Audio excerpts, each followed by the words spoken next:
Hi, my name is Jaslyn Brown, and this is my Humanities Through the Arts paintings presentation. The first painting I'll be talking about is The Birth of Venus. The Birth of Venus was painted by Alexandre Cabanel, an academic French painter of the 19th century. The medium he used is oil paint. The style for this painting was the 18th century style, with references to Jean-Auguste Dominique Ingres. In mythology, it is said that Venus arose from the foam of the sea, and the birth of Venus is Cabanel's interpretation of her birth.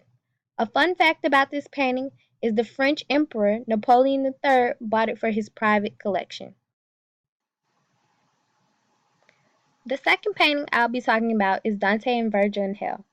Dante and Virgil in Hell was created by William Adolphe Bouguereau in 1850. The medium used was oil paints.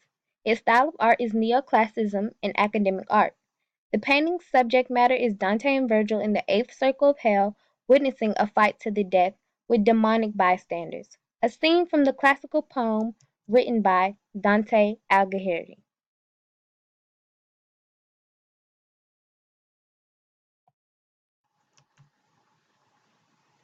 The third painting I'll be talking about is Las Meninas.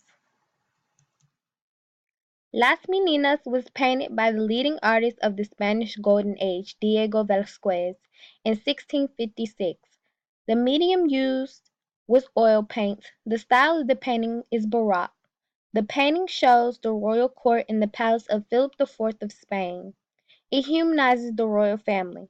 The painting shows Infanta Margarita, the daughter of Philip IV, her ladies-in-waiting, dwarfs, a family dog, her chaperone, her bodyguard, the painter Vasquez himself, and the king and queen. The painting leaves many questions unanswered, and there has been much debate over it. The final painting I'll be talking about is Dancing at the Moulin de la Galette.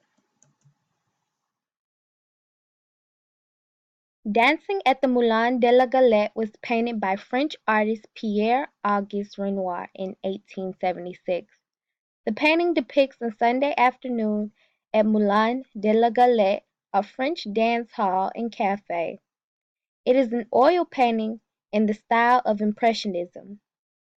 The content of the painting is the celebration of youth.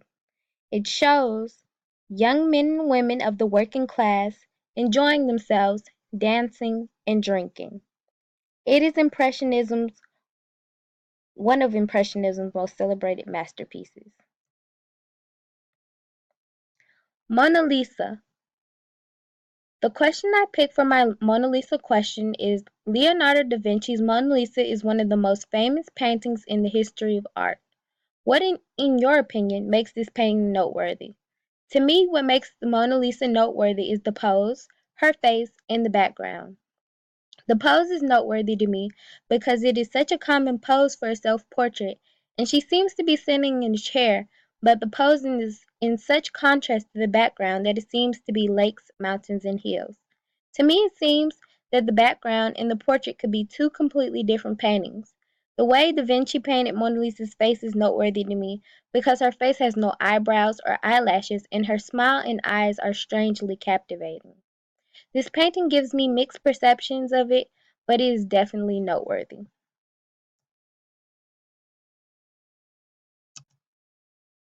And that will conclude my paintings presentation.